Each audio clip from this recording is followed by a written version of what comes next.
అందశ్రీ గారు చెప్పారు. పాట అమ్ముడు పోతా ఉంది. మాట అమ్ముడు పోతా ఉంది. ప్రతి కూడా అమ్ముడు పోతా ఉందని చెప్పారు. ఈ విషయాన్ని ఎలా చూస్తా ఉన్నారు? నిజంగానే సమాజంలో ఆ విధంగానే కనిపిస్తా ఉంది. మీరెలా చూస్తారు? అందశ్రీ అన్న పాట అమ్ముడు పోతుందనే సందర్భానికి వచ్చినప్పుడు అమ్ముడు పోతలేదన్న పాట ఏకంగా పక్కలేస్తుందని చెప్పిన నేను అందశ్రీ అన్నతో. పాట ప్రశ్నించడం వదిలేసి పక్కలేస్తున్నది.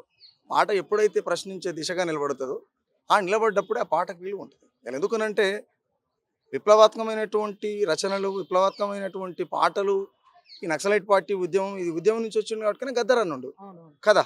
ప్రశ్న అనే దాని మీద నిలబడ్డాడు కాబట్టి, రాజ్యాన్ని ధిక్కరించిండు కాబట్టి గద్దర్ అన్నాడు. లేకపోతే గుమ్మడి విఠలరావుగా చనిపోయేటోడు కదా. అవును. కాబట్టి త్యాగం అనేది ఆ త్యాగాల నుంచి వచ్చినటువంటి రోదన, ఆ రోదనే ఇక్కడ రాతలు రాయబడుతుంది హ్మ్. హ్మ్. కదా. అవును. కాబట్టి ఏమంటే కళాకారులు ఎవరైనా సరే నిక్కచ్చిగా నిలబడాలి. అందశ్రీ అన్న అన్నట్టు అమ్ముడు పోయే పాటలు కాకుండా సమాజాన్ని అమ్మగా చూసుకుంటా సాదుకునే ప్రయత్నంలో పాటలు రాయాలని కోరుకుంటాను నేను కూడా.